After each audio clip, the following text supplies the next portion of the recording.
É no balanço da peneira, ô peneira, peneira, peneira,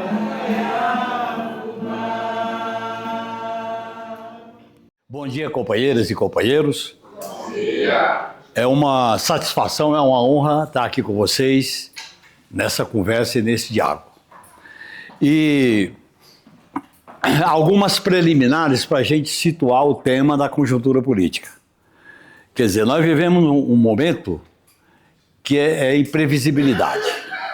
Se a gente analisar as 3 últimas semanas, não dava para a nossa racionalidade detectar e prever esse desenrolar de fatos políticos que estão acontecendo no Brasil e no mundo. Então nós vivemos um período de muita instabilidade, imprevisibilidade e um momento de crise. Principalmente a gente entender que a crise ela é produto de um sistema econômico, político e social, ela traz o sentimento de derrota, mas ela traz também o sentimento de se buscar uma alternativa. A outra observação preliminar é que a gente vive uma época em que não dá para desligar o que acontece no mundo e o que acontece no Brasil. As coisas se conectam muito fortemente. Quer dizer, tudo está vinculado. É a guerra no Irã, petróleo, Trump, visita com Lula, visita com Xi Jinping. Quer dizer, os fatos internacionais têm uma incidência no nosso aspecto nacional, né? E a outra observação que eu acho que é importante é que nós estamos numa caminhada mais para uma longa marcha do que para uma corrida de 100 metros. Quer dizer, quem luta por uma transformação com base na solidariedade, na igualdade, na liberdade, nós caminhamos contra a maré. E essa luta contra a maré é uma luta prolongada, porque ela envolve aquilo que a gente envolve, primeiro, guerra de posição no sentido de você manter as posições e avançar, até chegar no momento de desenlace. E é essa contradição que a gente percebe, ela reflete uma questão de fundo. Você tem um sistema econômico, ideológico, político, social, geopolítico, que está demonstrando decadência, mas é uma decadência prolongada e o sistema não morre de morte morrida. O sistema só morre de morte matada, até para que o novo possa prevalecer. Como há uma diferença, como há uma distância entre o velho que dá sinais de crise e o novo não foi capaz de se constituir como força alternativa, a gente vive uma situação de uma sensação de vazio. E é nessa sensação de vazio que as pessoas muitas vezes se perdem, caem no pessimismo, no otimismo, caem numa visão, o imediatismo, a relacionar com o imediato e o futuro. Eu acho que a gente vive esse dilema, né? E esse dilema ele se torna mais grave porque, tanto no Brasil como no mundo, a gente é levado a conviver com o anormal virando normal. O grande problema é o anormal não se tornar rotina e a gente aceite como determinante. Crianças morrendo em Gaza, destruição do Irã, sequestro de Maduro, ameaça sobre Cuba, a discussão que acontece na área do povo palestino, da Cisjordânia, do Líbano, isso mostra que a humanidade caminha no fio da navalha. Eu acho que tem certos fatos que estão escrevendo o futuro da humanidade, né? E o futuro da humanidade não é um processo espontâneo, não é um processo natural, ele é uma construção, ele é uma resistência, ele é uma marcação de posição. Então essa é a conjuntura que a gente vive de maneira muito radical, porque radical é porque, como você tem uma crise que mexe por cima, por baixo e pelo meio, ela é uma crise global. Ela é uma crise econômica, ela é uma crise social, ela é uma crise ambiental, ela é uma crise cultural, é uma crise que busca se transformar. E para isso é necessário que a consciência, a vontade, a capacidade política para a gente enfrentar essa situação. Porque a hegemonia do sistema capitalista neoliberal é não só dominação política e econômica, como ele busca dominar os corações e mentes. Eles criam uma subjetividade. A pregação do individualismo é uma subjetividade da ordem capitalista. A pregação do medo é uma maneira de garantir a dominação. A pregação da vingança, a apologia da violência. A violência, ela é colocada como uma destruição dos processos que a gente está vivendo. E isso não tem limite. É impressionante porque nessa crise, que eu acho que ela começa com a crise financeira no mundo, ela, desde 2008, ela produz fenômenos que nos assustam. Primeiro porque a gente às vezes acha que está regredindo, mas não é uma regressão, porque o sistema capitalista ele busca novas formas de se legitimar e de se perpetuar. E essas novas formas vai colocando a humanidade em risco. Por isso que é correto dizer que a gente vive uma espécie de dilema entre a civilização e a barbárie. O que foi construído no plano dos direitos, no plano da democracia, no plano da relação entre os povos, entre os estados, parece que tudo está jogado para cima, né? Tudo está jogado para cima, interessante, na maneira como vocês estavam colocando aqui na liturgia a peneira, né? Quer dizer, a gente vive um processo muito dinâmico, muito assustador. Nesse processo, pessoal, ela é uma radicalidade. Há uma radicalidade no sentido de vem da raiz, vem do sistema. Tudo é abalado. E não adianta a gente fugir dos reflexos dessa radicalidade, porque ela é um dado da crise. Quer dizer, quando os chineses advogam na história da China de que a crise é a véspera de uma nova alternativa, ela produz esses elementos. Mas ela produz os elementos, mas se não tiver consciência política, força coletiva, força organizada, a crise por si só vai nos derrotando. Porque ela tem como consequência apostar no desânimo, apostar no individualismo, apostar que não tem solução, e eles tentam legitimar que a única alternativa é o que está dado. Você não pode transformar o que está dado. Então, esse é um processo de uma espécie de coerção. Há uma coerção dos corações e mentes para aquilo que é possível, desde que não conteste a ordem econômica, social, ideológica, ambiental do mundo. Então, eu acho que esse é um processo, companheiros, que arrebenta muito. E o primeiro problema é que a própria crise da transição energética, a crise da transição, da preservação da natureza, ela coloca a humanidade em risco. É só a gente ver a quantidade de catástrofes que acontece no mundo e no Brasil e as previsões dessas catástrofes. A segunda questão é que o papel, a crise econômica, ela revela que o importante hoje é a especulação. O importante hoje é a bolha dos que investem no mercado. É importante analisar aquilo que é o imediatismo. Você não trabalha mais com o futuro, você trabalha com o imediato. Seja para jogar, quem tem dinheiro joga nas bolsas, joga nas ações, joga no modelo econômico, numa relação de uma ganância que não tem limite. A gente começa a ver, vocês estão vendo aí as cifras de dinheiro, de milhões, é tudo milhões. Banco Master é de milhões.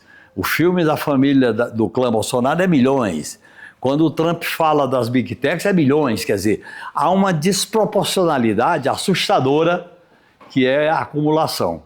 Essa acumulação, ela se dá porque a questão social é criminalizada, diretamente ou indiretamente, porque nós estamos vivendo uma situação em que o tecido social está esgaçado. Na medida em que o tecido social se esgaça, o sujeito coletivo, que é a classe trabalhadora, os movimentos populares, a política micro e macro, ela fica contaminada, ela fica, vamos dizer assim, afetada profundamente por esses fenômenos da ordem capitalista neoliberal. Nesse ponto, companheiros, há uma hegemonia dada. Nós trabalhamos sob o manto de uma hegemonia, porque os valores, os costumes, os símbolos, as palavras, a rotina, ela está capturada por uma ordem que balança, mas não cai. E é isso que a gente vive nesse momento da conjuntura política. Inclusive, quando a gente analisa a conjuntura, tem que ligar essa conjuntura com uma visão estratégica do futuro. Porque se a gente não sabe o que é e não sabe para onde vai, a gente fica meio como barata tonta na nossa militância na micro e na macro política. Porque a gente não tem um processo de acumulação, um processo de crescimento. Então, na medida em que essa crise produz a espetacularização de tudo, tudo é um espetáculo. O espetáculo é o espetáculo daquilo que mais atrai, pelo bem ou pelo mal, as pessoas. E o lugar adequado para essa espetacularização da política, da vida, é exatamente o que representa as redes sociais, particularmente a hegemonia que as big techs manipulam nas redes sociais. Aí criam uma falsa imagem de que as pessoas são poderosas e estão em conexão com o mundo, mas não se constrói força, não constrói laços coletivos. Tudo é espetáculo. A verdade, que é revolucionária no sentido de transformar o status quo, ela é substituída pela narrativa. O que é importante é a narrativa, não é a verdade. E a narrativa é uma maneira de disputar corações e mentes para um projeto. E a situação dessa hegemonia neoliberal é, como eles dominam, o caos beneficia eles. A destruição de direito beneficia eles. O individualismo beneficia eles. Quer dizer, é tanto que os sujeitos coletivos que se constituíram nesse processo civilizatório, esses sujeitos coletivos são afetados. Do sindicato aos partidos políticos, das comunidades de base da igreja às orientações da igreja, a cúpula da igreja. Você tem uma vertente que aparece na relação com a população, porque como a vida está totalmente precarizada, é o transporte, é o endividamento, é o salário mínimo, é a precariedade da saúde e da educação, a precariedade da assistência social. As condições de vida estão, no geral, precarizadas por obra de uma exploração e de uma dominação política. Então esse é um processo, o tecido social fica esgarçado e há uma eliminação de direitos. O sistema nessa crise não convive com o direito. Direito ao trabalho, ao emprego, direito a uma jornada, essa discussão da jornada de trabalho que está pegando, é exatamente porque ela toca numa questão essencial. A vida vai além do trabalho, a vida vai além do mercado, a vida vai além do capital. A vida é uma construção subjetiva, consciente, organizada, de que há alternativa. A hegemonia do capitalismo é que não há alternativa. É mais fácil o mundo se acabar do que o capitalismo se acabar. Tem até um texto muito interessante de um francês que diz isso, o Bruno Latour, que faleceu alguns anos atrás, que a pregação do capitalismo é assim: o mundo pode se acabar, uma catástrofe ambiental, uma Covid, né? uma chuva pesada, pode acabar, mas o capitalismo não se acaba. Quer dizer, essa tentação de colocar a eternidade de um sistema baseado na exploração. E cabe aos humanos baixar a cabeça. Cabe aos humanos, pela ordem dessa hegemonia, dessas ideias influenciando, aceitar. Não há nada acima do capital, não há nada acima da mercadoria, não há nada acima do sistema financeiro, não há nada acima da exploração da natureza, não há nada acima da guerra, não há nada que possa derrotar a tecnologia da destruição, via drones, via míssil, via grandes correias de massacrar aquilo que é uma consciência civilizatória. Então, esse é o pano de fundo dessa conjuntura que a gente atravessa. Nesse ponto, pessoal, eu acho que quando a gente vive uma situação como essa, Ou a gente constrói uma indignação perante esses fatos todos, mas só indignação não basta, porque ficar indignado diante da realidade brutal, macabra, selvagem, não significa muita coisa. O importante é quando você constrói, a partir da indignação e da esperança, uma alternativa. Outro mundo é possível, outra alternativa é possível, outra ordem é possível. Aí você constrói o processo coletivo de sujeito. Quando com a política ela passou por uma deslegitimação muito grande, porque a política ela vive esses dilemas de construir sujeito coletivo, de trabalhar com o conceito de esperança. Se você não trabalha com o conceito de esperança, para onde é que a gente vai? Quer dizer, a humanidade e os estados, os povos, viram coisas, não tem sentimento, não tem afeto, não tem utopia, não tem sonho. Esse é um processo que está marcando o século XXI. Começou no século XXI com a crise financeira de 2008, vem com a crise das experiências progressistas de governo no Brasil, na Argentina, no Chile, Colômbia, né? Bolívia, e algumas experiências que marcaram também em outros países, como o que acontece hoje, particularmente na Argentina, particularmente na Colômbia e no Chile. Não, e no México. Então é uma coisa interessante a gente analisar, porque esta ordem hegemonizada é a hegemonia do imperialismo ocidental, de uma ordem ocidental que é imposta para o mundo como se fosse a última alternativa. Então a ideia de conviver uma ordem civilizada, uma ordem pluralista, uma ordem de reconhecimento das várias experiências civilizatórias, seja do Oriente Médio, seja da África, seja da China, seja da Índia, isso é negado, porque há uma hegemonia da ordem ocidental capitalista hegemonizada pelos Estados Unidos. Isso está marcando esse processo que a gente atravessa, né? Então nós estamos numa travessia. Essa travessia, ela coloca encruzilhadas. Quer dizer, a encruzilhada no sentido de a gente caminhar com salto, caminhar no sentido de reconstruir, no sentido de recolocar coisas novas, de criar coisas novas, ou então a gente passa por um processo de barbarização coletiva. E essa barbarização coletiva é a pregação dos que dominam o sistema financeiro, o agronegócio, o comércio monopolizado, as redes sociais via Big Techs, o próprio sistema midiático de televisão e rádio, que faz parte desse conglomerado hegemônico que a gente enfrenta.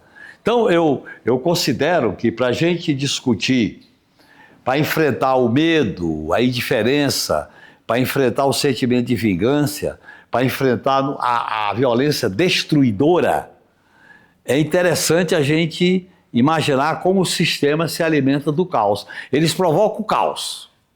Quanto mais caos, melhor, porque o caos não vai por si só derrotar as estruturas de dominação. Por isso que a extrema-direita, que é um fenômeno novo no Brasil e no mundo, ela produz uma destruição caótica.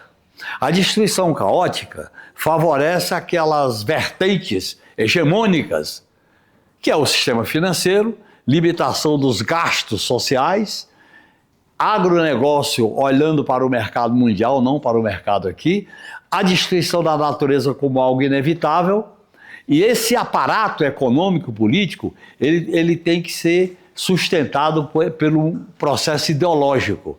E esse processo ideológico é que eles fizeram uma captura dos grandes momentos que a história da humanidade construiu enquanto experiência coletiva, né? Então o fenômeno da extrema-direita é um fenômeno mundial. E a extrema-direita é a representação mais consequente, mais radical do sistema de exploração. E eles aparecem como antissistema para poder defender o que é mais sistemático. Tá certo? O antissistema para eles é na forma, não é no conteúdo. O antissistema para eles é uma maneira de disputar corações e mente. É esse processo, pessoal, que as instituições como um todo entram em colapso, entram numa certa... forçando a barra dizer que é colapso, mas elas enfrentam um processo de legitimação ou deslegitimação. Veja o que acontece hoje com o Congresso Nacional. Veja o que acontece com o Poder Judiciário. Veja o que acontece com o processo político eleitoral. Essa institucionalidade, ela não dá conta, assim como a institucionalidade mundial não dá conta da crise. Para que está servindo a ONU? A hegemonia norte-americana, que é a expressão da dominação imperialista, ela produz uma negação dessa institucionalidade. Quer dizer, o mundo perde essa institucionalidade como algo crítico.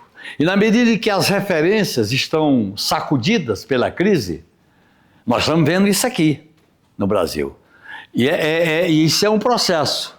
Esse processo veio com a negação da Constituição de 88, esse processo veio com um golpe sem crime, que foi o de 2016, esse processo veio com a prisão daquela liderança que representa um não a essa ordem, com todas as ambiguidades, com todas as diferenças que a gente pode ter, que é a figura do Lula, depois eu entro nesse debate, e produziu um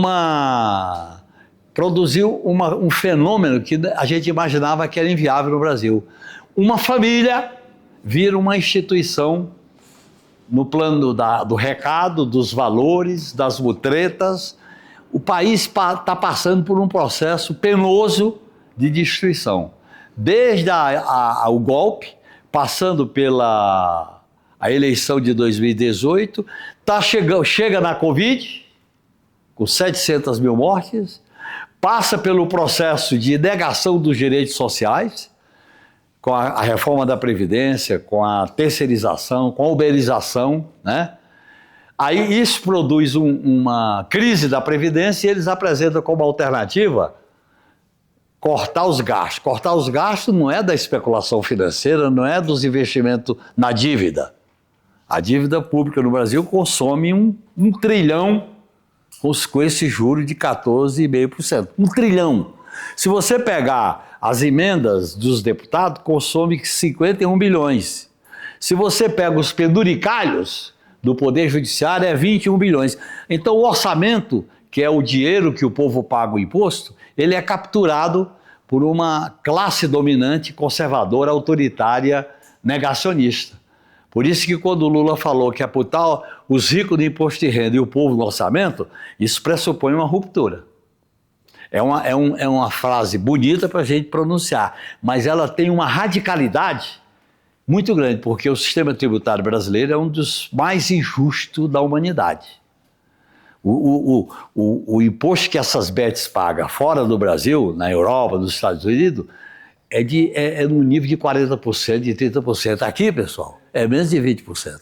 E quando você toca nisso, é o sacrossanto direito à propriedade dos bancos, da especulação, do jogo de azar, do agro e vai por aí fora. Então nós estamos vivendo uma caminhada, vamos dizer assim, pisando no fio da navalha. Tá certo? Essa caminhada, ela coloca para nós, é possível uma alternativa? É possível outro caminho? Eu vou advogar para vocês aqui na minha análise que é possível. Há uma alternativa acima da acumulação do capital, acima da mercadoria, acima das relações destruidoras, acima da política de segurança com base em chacina, assim como a política do salário mínimo, assim como a política para moradia, assim como a política de transporte coletivo das grandes metrópoles, assim como a política de preservação da natureza. Quer dizer, há uma alternativa para a gente enfrentar? Eu acho que há. Essa alternativa, ela é micro e macro. Ela vai dessa experiência de vocês aqui, num curso de verão, né? E nesse sentido de vocês se reunirem numa dimensão micro, se considerar o grande, mas também se coloca no macro. No macro é porque você só enfrenta o sistema se for pela grande política. É o que nós vamos viver em 2016 e 2026 com a eleição para presidente, para deputado e para governador e para senador. Esse é o macro. Então nós estamos vendo uma situação que você tem que ligar o pequeno com o grande com o pequeno. Você tem que ligar o imediato com o futuro, porque tudo acaba se mexendo. Você é obrigado a discutir a guerra, você é obrigado a discutir a guerra contra o Irã, você é obrigado a discutir os mecanismos modernos da guerra de destruição, porque chega nas famílias, chega nas pessoas, chega nesses veículos de hegemonia conservadora que é colocado. A primeira atitude nossa, além de se indignar, construir uma esperança, é a gente não aceitar o normal. Porque o normal normaliza a barbárie. Se a gente aceita que é normal, é inevitável, a gente começa a perder a batalha.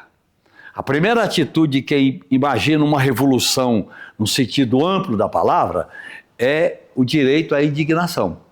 A indignação produz o direito a uma esperança militante.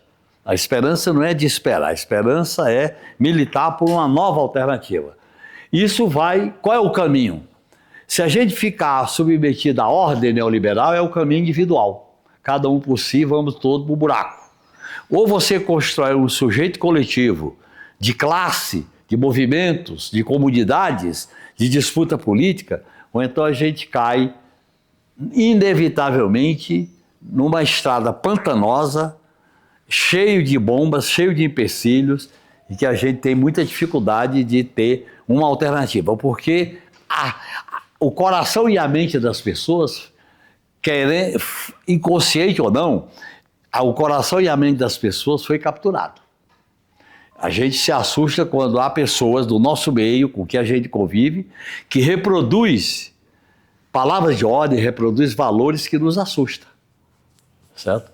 Então, a primeira coisa é o seguinte: se você ser de esquerda hoje, significa você trabalhar, em primeiro lugar, contra essa ordem. Agora, trabalhar contra essa ordem não é como a gente fez heroicamente nos anos 70, que muitos companheiros e companheiras deram a vida na resistência à ditadura militar. Trabalhar contra a ordem é você criar instrumentos de disputa dessa hegemonia neoliberal. Você enfrentar o ceticismo, o medo, a vingança, o ódio, com uma política do afeto, com uma política da solidariedade, com uma política do coletivo, com uma política, como surgiu essa palavra de ordem, todo mundo segura a mão do outro. Tudo isso são mecanismos de resistência. Então, eu acho que esse dilema a gente vive de maneira profundamente radical. E há uma singularidade na conjuntura brasileira, que é o papel, a gente chama o papel do indivíduo na história. A história é feita por luta de classe, a história é feita por projetos coletivos de classe, mas o papel dos indivíduos acaba tendo uma influência no desenrolar da história. E é exatamente esse fenômeno que acontece com o Lula. Quer dizer, o Lula é uma síntese daquilo que a gente fala, né? É a virtude e a sorte, ou a fortuna e a sorte. Ele tem sorte demais, no sentido do papel político dele. O Lula, eles estavam cantando em prosa e verso que o Lula estava decadente, que estava nas cordas e que ia ser facilmente derrotado em 2026. Em 3 semanas, a conjuntura altera. Isso mostra a instabilidade. Primeiro, a ofensiva deles para derrotar o Lula era vulnerável.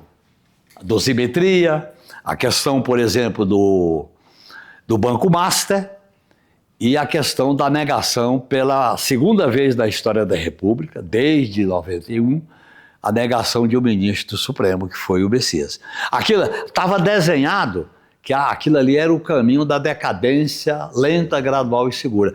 Eis que a história da luta de classe é mais viva, a história nos ensina, a gente tem que saber ser um bom aluno da história. Aí a situação começa a mudar. Mas vamos lá. Isso é a prova da instabilidade, da incerteza, da contradição entre o novo e o velho. Isso está permanentemente em xeque. Quem podia imaginar as manifestações de desaprovação do Trump nos Estados Unidos depois de uma vitória eleitoral contundente, como foi a segunda eleição dele? Quem podia imaginar que o Irã ia resistir heroicamente, ia derrotar politicamente a guerra de destruição, o Irã fazendo uma guerra de atrito? Quem podia imaginar com as cenas dantescas do massacre ao povo palestino em Gaza e da Cisjordânia, agora no Líbano, dali ia sair uma resistência. Dali ia sair. Então isso mostra que é fundamental a gente, como vocês estavam falando, a gente peneirar bastante para saber separar o joio do trigo. E essa separação, ela começa, pessoal, com a recuperação do papel da política como uma ação de sujeito coletivo.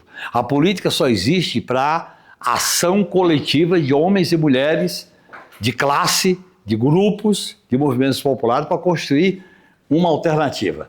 Porque quando se criminaliza a política da maneira como o Brasil viveu, no Mensalão, depois na Lava Jato, depois no Petrolão, até chegar na prisão do Lula, esse processo coloca em xeque para onde nós vamos. Mas se você não leva em conta os conflitos objetivos, a famosa luta de classe, o processo que não tem previsibilidade, quem podia imaginar que depois da prisão do Lula no Paraná ele ia sair e ia ser eleito presidente da República? Quem podia imaginar que aqueles acampamentos iam fazer um golpe dos mais rasteiros, dos mais violentos na história da República, que foi o 8 de janeiro? Quem podia imaginar que setores do Supremo iam cumprir um papel, vamos dizer assim, político positivo, mas ao mesmo tempo, quem protagoniza uma solução positiva se envolve numa relação promíscua com o sistema financeiro? Olha bem, o modelo de gestão financeira é cheio de brechas. Como eles dizem, é a mão invisível do mercado. Só que a mão invisível do mercado vai deixando brechas por onde entra o PCC, Comando Vermelho, a sonegação, todas as vantagens que eles procuram, porque o conceito de riqueza não tem limite. No capitalismo inicial, da livre concorrência, o conceito de riqueza era explorar a mais-valia do trabalhador. Hoje, não é mais isso. O capitão de indústria hoje é o capitão de banco. É o capitão de banco que não tem sede, que não tem nome, mas opera na invisibilidade. O capitão hoje são os caras da Big Techs. Amazon, Google, YouTube, a própria Microsoft são os gestores de um volume de acumulação que você não tem noção. A gente não tem noção. Então, eu acho que é nesse contexto que o Brasil tem... O Brasil ele equilibra, pessoal, na sua história, tragédias, oportunidade e farsa. É importante como a gente convive com isso. Inclusive na história da República. Vamos pegar o fato mais recente do Getúlio, a liderança do Getúlio, o papel dele na história. Quando ele criou a Petrobras, que está em discussão agora sobre terras raras. E quando ele dobrou o salário mínimo, a classe dominante disse, olha, não dá, foi longe demais. Como ele não tinha uma previsão de fazer uma rebelião popular, ele deu um tiro no peito e entrou para a história. E era por causa do salário mínimo e a Petrobras. O que aconteceu com o Jango? Golpe por causa das reformas de base. O que acontece numa transição? A transição para a democracia foi pactuada e negociada com a negação do movimento pela direta. E o modelo neoliberal foi instalado no Brasil com a Fernando Henrique Cardoso. Eis que vem o Lula novamente, nascendo das cinzas como Fênix, e se candidata e ganha a eleição em 2002. Então é um processo, veja bem, foi uma grande oportunidade, mas veio uma farsa, uma tragédia que foi a prisão do Lula durante 580 dias e o golpe contra a presidenta Dilma, que vai fazer, eles vão comemorar agora na próxima segunda-feira, dia 18 de maio. Então, olha bem, como a gente intercala tragédias, oportunidades e farsa. O que é a dosimetria? É uma grande farsa, que o Brasil repete. Quer dizer, a violência contra o Estado democrático é um crime relativizado, por isso que tem a dosimetria. E os porta-vozes da direita dizem o seguinte: o Juscelino foi generoso quando decretou anistia com 2 rebeliões, Aragaça e Jacareacanga. Só que eles esquecem o segundo ponto. O Juscelino deu anistia para os golpistas militares. Esses golpistas deram o golpe em 64.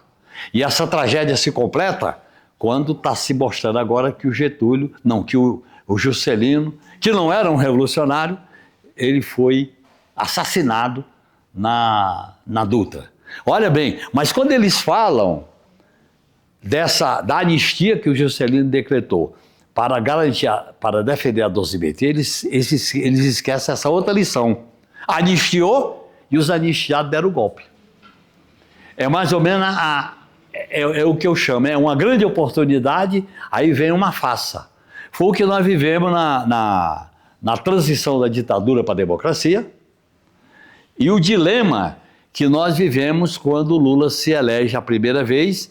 E aí, como vamos governar? Porque as instituições se opõem a um processo de mudança estrutural. E se você não fizer essas mudanças estruturais, o povo se decepciona com a gente. Por isso que você tem uma parte da população brasileira, não vou votar em ninguém, nada presta, tudo é igual, e vai para a abstenção. E é nesse clima que isso pode decidir um processo eleitoral.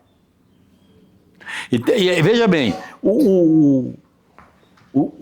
a plataforma deles, da extrema-direita, que se junta com parte da direita, eu vou sempre falar agora a extrema-direita e parte da direita, é completar o que o neoliberalismo quer de um país como o Brasil, que é terminar as privatizações, eliminar os tetos constitucionais para saúde, educação, assistência social e salário mínimo, ter uma política de segurança com base na chacina.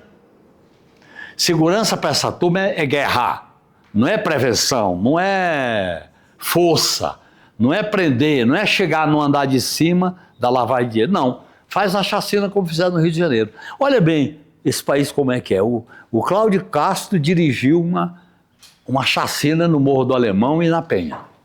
Ele quase alcançou o prestígio de uma liderança nacional. Até discutiram no meio da grande imprensa o papel dele.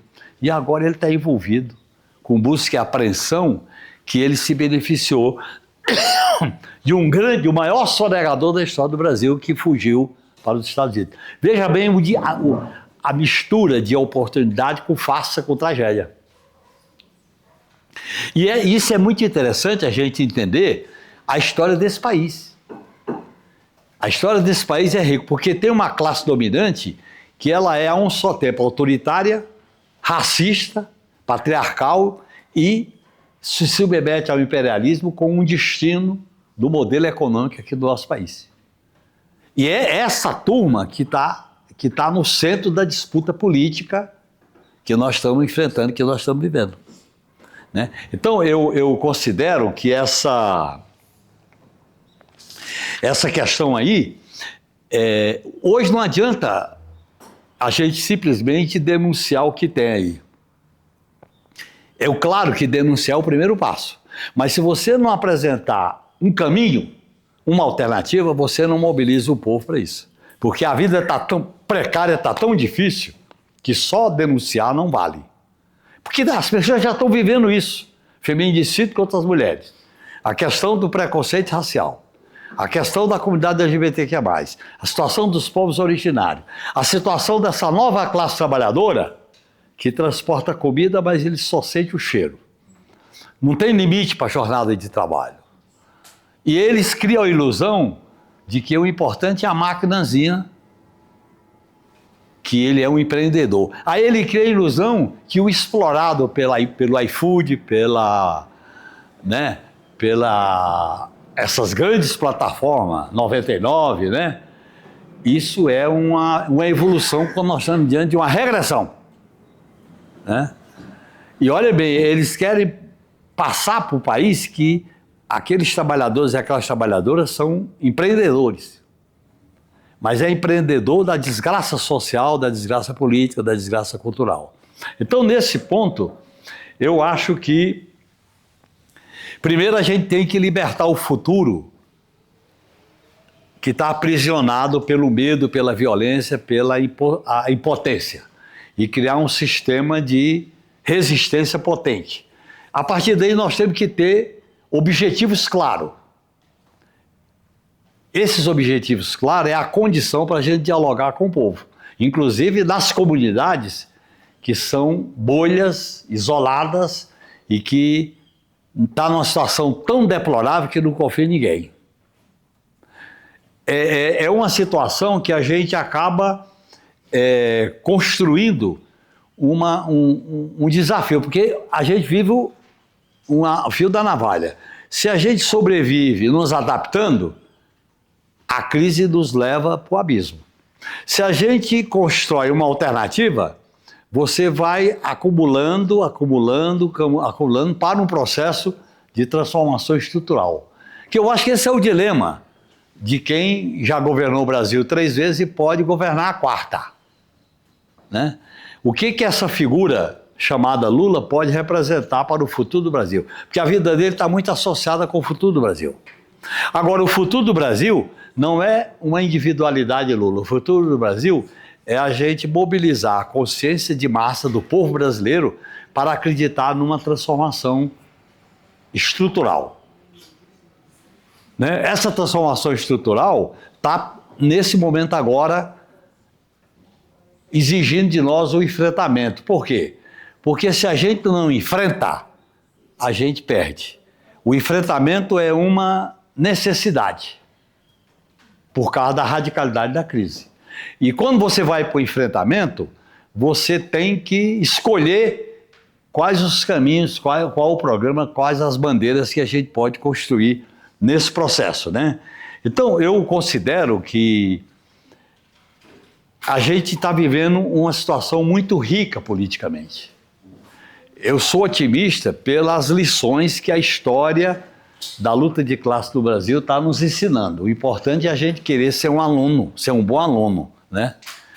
E tem uma contradição para a gente atuar nessa conjuntura, que é o bom senso e o senso comum. O senso comum, pessoal, reflete o que está no purão da sociedade, que eles deram voz, deram legitimidade. Racismo, machismo, misoginia, preconceito, isso está. Uma sociedade patriarcal, com 400 anos de escravidão, fez uma independência negociada com o Império. Nunca mexeu em questões sociais porque era questão de polícia. Um país que massacrou com 25 mil mortes, Canudos, um país que criminalizou a primeira greve geral aqui em 17, um país que a mulher só conquista o direito de voto em 34, um país que não tem uma experiência democrática de baixo para cima, popular. Nós tivemos muitos momentos, mas isso é, vamos dizer assim, é ambíguo. Nós estamos diante desse grande momento e desse grande desafio, né? Por isso que eu advogo aqui no nosso diálogo que é fundamental a gente construir aquilo que o Paulo Freire coloca de maneira muito radical, que é o verbo esperançar. A ideia da esperança, não para esperar, é a ideia da esperança para habilitar pelo futuro. Se a gente fica só no imediato, a gente se perde, porque o imediato é barra pesada. Se a gente não visualizar uma alternativa maior, grandiosa, subjetiva, de sonho, a gente acaba ficando prisioneiro, mesmo que a gente não queira, de uma acomodação selvagem, individualista, violenta e tal. Então eu quero dizer para vocês que você construir um modelo, uma proposta que o atendimento às necessidades humanas estão acima do capital, do lucro e da mercadoria, você construir uma soberania que ela é digital, energética, militar e alimentar. Você construir novas parcerias para discutir a arquitetura financeira e fiscal. Você reconstruir o papel do Estado. Veja bem, como há sinais que os serviços que foram privatizados pela via direta ou indireta, ou na forma de concessão, que são as OS, ou na forma de privatização, como foi o caso da Sabesp, a qualidade do serviço cai. É claro, o capital vai investir numa concessão, numa privatização, objetivando a qualidade de vida do serviço? Não. Ele é movido pelo lucro. A natureza do capital é lucrar, e não tem limite. Então, esse debate está posto no Brasil. Porque a precariedade dos serviços está evidente com o modelo que foi instalado aqui, começou com o Fernando Henrique Cardoso e deu continuidade, esse modelo de concessões. E vocês sabem aqui em São Paulo o que esse modelo representa na área da educação, está representando na área da saúde, com as OS, e está representando numa espécie de gestão da cidade em que o mercado, o lucro fala mais alto. Né? Eu me lembro muito a ideia de São Paulo, dos mil povos, São Paulo da pluralidade, São Paulo das relações subjetivas democráticas, está sendo ocupada por uma São Paulo dos povos de rua, das mortes, da violência, do feminicídio. São Paulo constrói uma esperteza em que vem a tradição quatrocentona, né, da história da República, misturado com os novos ricos. Vocês estão vendo essas figuras que a gente não imagina, nem se lembra do nome, como eles viraram novos ricos, novos sonegadores, né? Novos banqueiros, novos portadores do agronegócio. Quer dizer, uma esperteza de uma classe dominante que ela é, na sua natureza, selvagem, violenta, agressiva. Então, eu acho que a conjuntura, ela coloca esse dilema para nós, né? E é um dilema que nos leva a estabelecer um modelo de como governar sem ser parte do sistema. Não sei se eu estou deixando isso claro, porque muitas vezes, como tem uma crise do Banco Master, do Supremo, respinga em quem está governando. Porque aos olhos do senso comum, é todo mundo igual. Separar o joio do trigo, separar a verdade da mentira, separar a narrativa da pesquisa, é um trabalho contra-hegemônico que a gente tem que construir. Então, eu considero que nós estamos às vésperas de uma grande escolha política nessa conjuntura. Porque uma vitória da extrema-direita e da direita no Brasil significa uma destruição por décadas. Porque como a crise é agressiva e é violenta, quem vai botar a alternativa?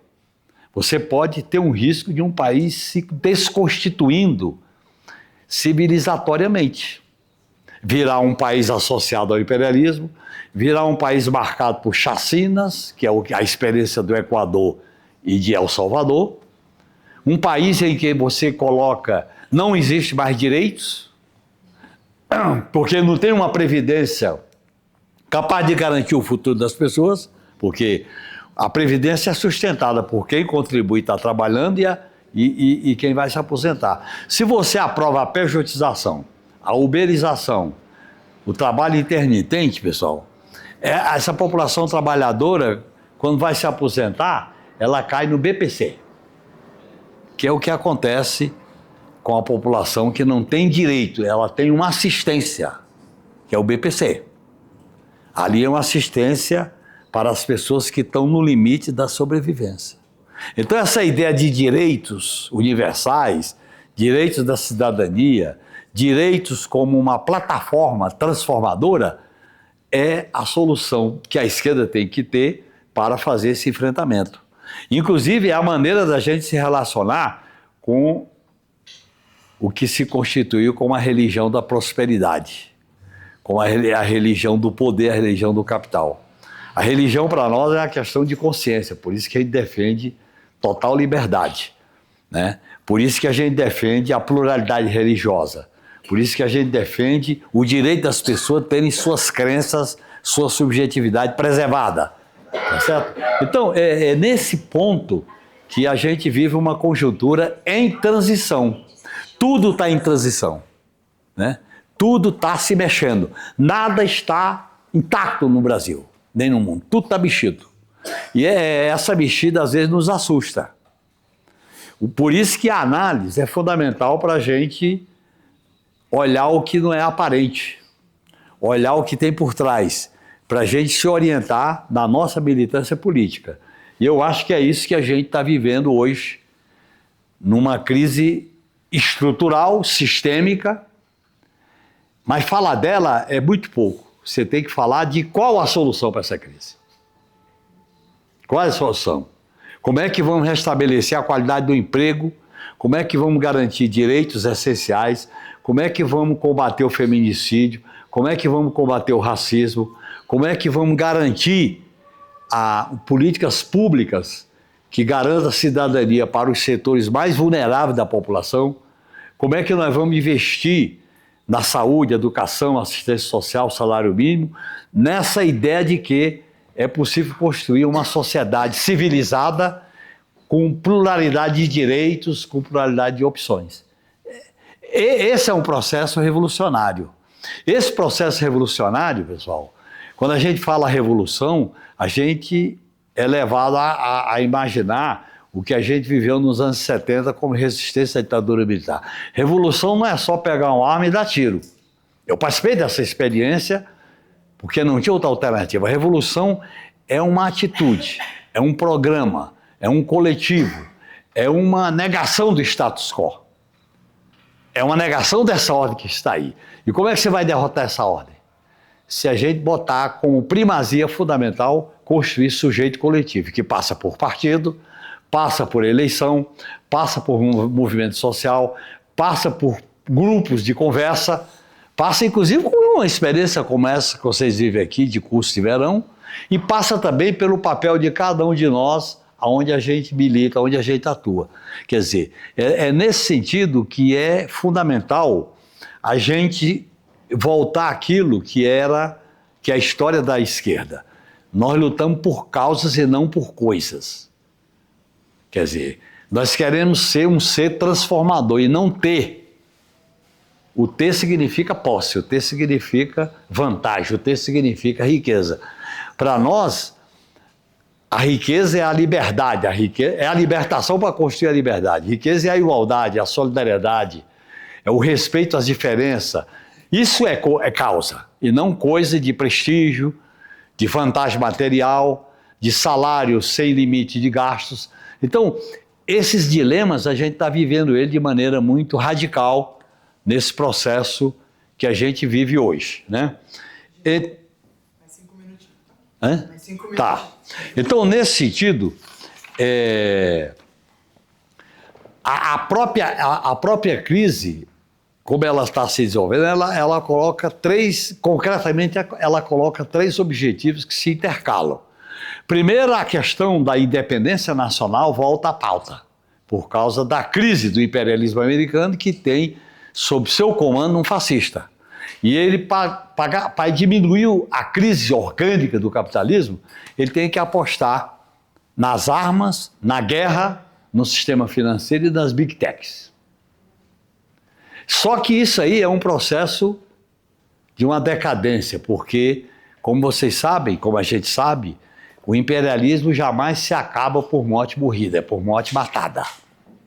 Por morte matada quer dizer que você tem que ter movimento, você tem que ter atitude, você tem que ter pressão, você tem que ter força política. As ideias só produzem mudança quando elas se transformam em força organizada. Quando ela é apenas um enunciado, você tem, mas não altera. Esse processo, pessoal, ele vai exigir a radicalização do processo democrático. O Brasil tem um dilema na questão democrática. Por quê? Porque o modelo de organização do Estado sempre foi um modelo autoritário. E quando esse modelo autoritário entra em crise, a própria classe dominante diz, vamos mudar alguma coisa para que nada mude. Nós vivemos isso em 30, nós vivemos isso com o suicídio do Vargas, nós vivemos isso com o golpe de 64, nós vivemos isso com a campanha das diretas. Aquele grande movimento popular cívico foi para o colégio eleitoral. Eu nunca esqueço, quando foi o meu primeiro mandato, o Tancredo era candidato, quando ele viu a multidão, ele dizia, esse povo não cabe dentro do colégio eleitoral, o que nós vamos fazer? O pessoal queria eleger o presidente, mas não era eleger o presidente só formalmente, eleger o presidente para mudar a situação da crise econômica e da crise social, que era a herança da ditadura. Foi para o colégio eleitoral, foi para a tragédia com a morte do Tancredo. Aí abriu-se Sarney, que vinha da ditadura, ele vinha da ditadura. Aí produz um plano econômico cruzado que despertou o povo. Finalmente, nós vamos fazer mudança. Aí o cruzado vira uma farsa. Está entendendo como o processo é extremamente delicado? Para a gente construir isso que nós olhamos. O senso comum é o que está posto. O bom senso é quando a gente enfrenta o senso comum. Quando a gente tem uma pauta que unifica. Então, por exemplo, como unificar a pauta dos direitos, dos novos direitos com a pauta econômica, social e política e cultural? Eu não gosto de falar pauta identitária. Eu falo de novos direitos vinculados a uma postura antissistema, para trazer o reflexo da questão econômica, da exploração, com as pautas dos novos direitos, né? O outro dilema que nós vivemos é como garantir, na defesa dos direitos, uma relação com a sociedade do jeito que ela é. As pessoas dizem, como é que a gente vai se relacionar com o fenômeno da Igreja da Prosperidade, particularmente essas correntes mais representativas da Igreja da Prosperidade, né? Como é que a gente vai enfrentar isso aí? Eu acho que o enfrentamento é quando a gente tem uma pauta de direitos e com base nesses direitos a gente vai trabalhar numa frente única popular, lá embaixo. Porque a situação é tão delicada que essas religiões, eu estou me referindo à Assembleia de Deus, estou me referindo a... Como? Universal. Elas mexem com multidões e elas acabam sendo um lenitivo para a desgraça social das pessoas doentes por causa da cabeça, as pessoas ameaçadas de morte por causa do tráfico, as pessoas prisioneiras do tráfico de armas, elas representam uma espécie de espaço para fazer para as pessoas terem algum pertencimento. Ou nós da esquerda reconstituímos laços com o povo, com a base, com os movimentos, então a gente fica só enfeitando a ordem. Só enfeitando. A gente vira um enfeite com empeduricalhos, com adereços, mas não checa a essência dessa ordem. Então, eu quero dizer para vocês que o próprio sistema político, com base na democracia liberal de eleição, entrou em decadência, porque a democracia liberal não é suficiente para dar as garantias para o sistema de exploração. Como o capitalismo se baseia em negar direitos, não é mais o trabalhador como reserva para baratear a mão de obra, que era no início do capitalismo. Ele é reserva, pessoal, que nunca vai ter vez. Essa população que nunca vai ter vez, que é vulnerável, o que eles querem? Um assistencialismo e eliminação. Por isso que a política de segurança para eles é chacina, né? E quem vai ser vítima da chacina? O jovem, negro, pobre, das comunidades periféricas. Olha bem, esse governador do Rio de Janeiro, que foi atingido agora por uma inspeção de busca e apreensão, pessoal, esse cara, com a chacina de 100 e tantas mortes no Morro do Alemão e na Penha, ele foi alçado à condição de uma liderança nacional. Olha o que está acontecendo com ele agora. Então, esse é o lado rico da conjuntura que a gente tem que estar permanentemente analisando, né? Eu vou concluir. E essa perspectiva exige da gente trabalhar por dentro e por fora. Quando eu digo por dentro, é das instituições, mas fora delas. Nós temos que trabalhar nos palácios e fora dos palácios. Nós temos que trabalhar com o imediato para melhorar a vida das pessoas, mas temos que dizer qual é a solução. Nós somos obrigados a fazer isso numa disputa que eu chamo de contra-hegemônica, porque você tem uma hegemonia, que são as ideias dominantes, e você constrói uma contra-hegemonia no enfrentamento popular, social, político, etc. Então, pessoal, eu acho que essa questão aí, que eu estou colocando para vocês, são alguns pontos dessa reflexão que eu tenho feito, que eu estou me dedicando a isso. Eu não estou mais disputando mandato, nem disputando cargo, eu quero disputar corações e mente para um projeto libertário de como o futuro desse país. O futuro desse país não pode ser a misoginia, não pode ser o feminicídio, não pode ser o preconceito, não pode ser a destruição, não pode ser o autoritarismo, não pode ser a submissão ao imperialismo americano, não pode ser isso. Eu tenho que construir um outro país com outro futuro. É isso que eu estou colocando aqui para vocês, para esse nosso debate. Fique à vontade para me questionar e para a gente avançar em alguns pontos dessa minha colocação. Tá bom, pessoal?